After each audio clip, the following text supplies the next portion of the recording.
Γεια σας παιδιά, είμαι η κυρία Νίνα και σήμερα θα μάθουμε πώς να συγκρίνουμε κλάσματα. Τι σημαίνει όμως σύγκριση κλασμάτων? Θα βρούμε ποιο κλάσμα είναι μεγαλύτερο, μικρότερο ή ίσο συγκρίνοντάς το με ένα άλλο. Βλέποντας αρχικά τα δύο κλάσματα, 2 πέμπτα και 4 πέμπτα, ας φανταστούμε μια ιστορία, γιατί πίσω από τους αριθμούς κρύβονται και ιστορίες.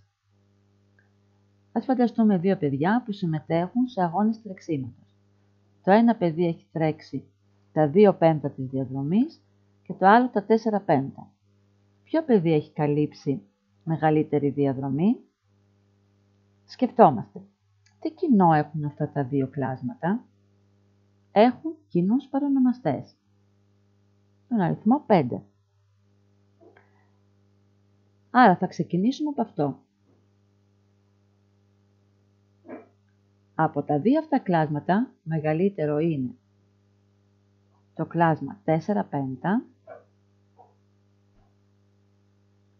γιατί το 4 είναι μεγαλύτερο από το 2. Αυτό ήταν μια εύκολη περίπτωση. Συνεχίζουμε με τη δεύτερη. Εδώ έχουμε να συγκρίνουμε το κλάσμα 3 πέμπτα και 3 τέταρτα. Ας φανταστούμε και εδώ μια ιστορία. Έχουμε μια πίτσα χωρισμένη σε 5 κομμάτια και έχουμε φάει τα 3 από αυτά. Ενώ στη δεύτερη περίπτωση η πίτσα είναι χωρισμένη σε 4 κομμάτια και έχουμε φάει τα 3. Όλοι ξέρουμε ότι όταν μια πίτσα τη μοιράζονται περισσότερα άτομα, τους αντιστοιχεί και μικρότερο κομμάτι. Άρα λοιπόν, μεγαλύτερο είναι το κλάσμα που έχει μικρότερο παρονομαστή. Το 3 τέταρτα είναι μεγαλύτερο από το 3 πέμπτα. Όταν έχουμε λοιπόν δύο κλάσματα με ίδιους αριθμητές, μεγαλύτερο είναι το κλάσμα που έχει μικρότερο παρονομαστή. Ναι, όσο και να σας φαίνεται παράξενο, αυτό συμβαίνει. Τι περίεργα πλάσματα που είναι αυτά τα κλάσματα. Στην τρίτη περίπτωση συγκρίνουμε το 3 τέταρτα και το 4 πέμπτα. Εδώ δεν έχουν κάτι κοινό. Επομένως, θα πρέπει εμείς να τα κάνουμε ομώνυμα. Δηλαδή, να έχουν ίδιους παρονομαστές. Αυτό πώς μπορούμε να το πετύχουμε? Δημιουργώντας ισοδύναμα. Θα πολλαπλασιάσουμε με τον ίδιο αριθμό, αριθμητή και παρονομαστή. Εδώ θα το πολλαπλασιάσουμε με τον παρονομαστή του δεύτερου κλάσματος. Και το 4 πέμπτα θα το πολλαπλασιάσω με τον παρονομαστή του πρώτου. Δηλαδή με το 4. Επομένως, εδώ θα προκύψουν δύο νέα κλάσματα, 3 φορές το 5, 15, 4 φορές το 5, 20 και 4 φορές το 4, 16, 5 φορές το 4, 20. Από δύο κλάσματα που έχουν κοινούς παρονομαστές, είπαμε στην πρώτη περίπτωση, μεγαλύτερο είναι το κλάσμα που έχει μεγαλύτερο αριθμητή. Άρα το 16 20 είναι μεγαλύτερο από το 15 20.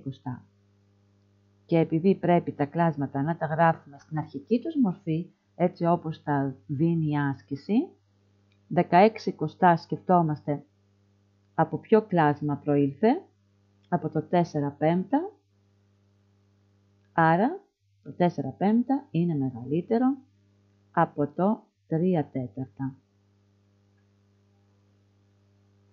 Ερχόμαστε τώρα στην τέταρτη περίπτωση. Εδώ τι έχουμε? Έχουμε 3 κλάσματα που δεν έχουν εκείνους παρονομαστές, άρα θα πρέπει και εδώ να τα κάνουμε ομώνυμα. Οι παρονομαστές είναι οι αριθμοί 5, 6 και 10. Θα εργαστούμε με το ελάχιστο κοινό πολλαπλάσιο. Ξέρουμε αρκετούς τρόπους. Εμείς θα χρησιμοποιήσουμε έναν από αυτούς. Για να σβήσουμε εδώ για να έχουμε χώρο. Και γράφουμε τους παρονομαστές στη σειρά 5, 6, 10. Από τους 3 αριθμούς διαλέγω το μεγαλύτερο. Και σκέφτομαι, είναι ο αριθμός 10 πολλαπλάσιο των άλλων 2?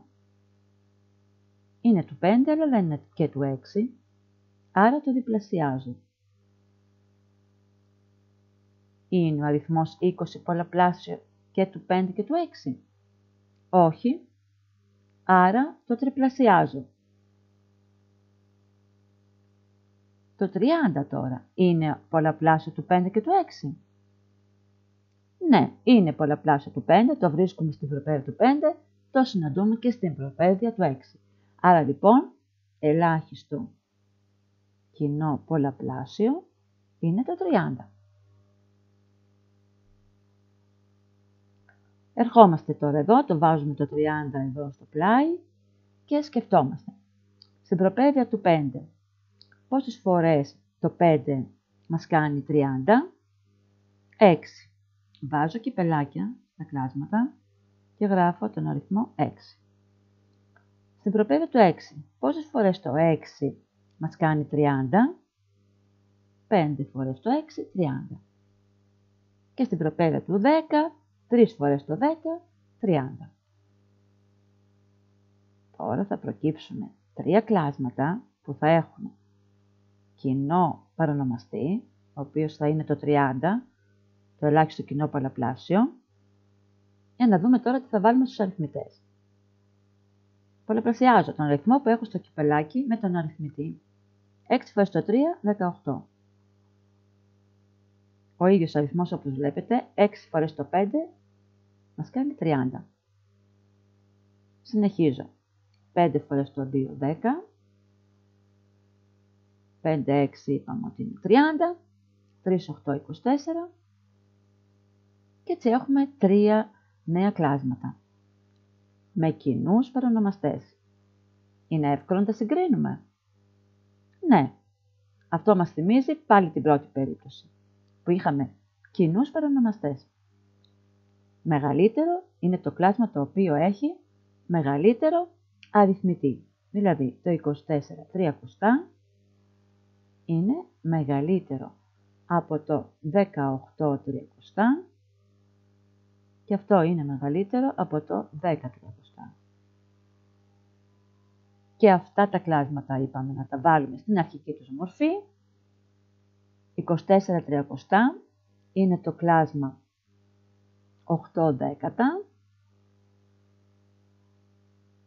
Αυτό είναι μεγαλύτερο από το 18 τριακοστά, το οποίο είναι 6, 3, 18, το 3 πέμπτα.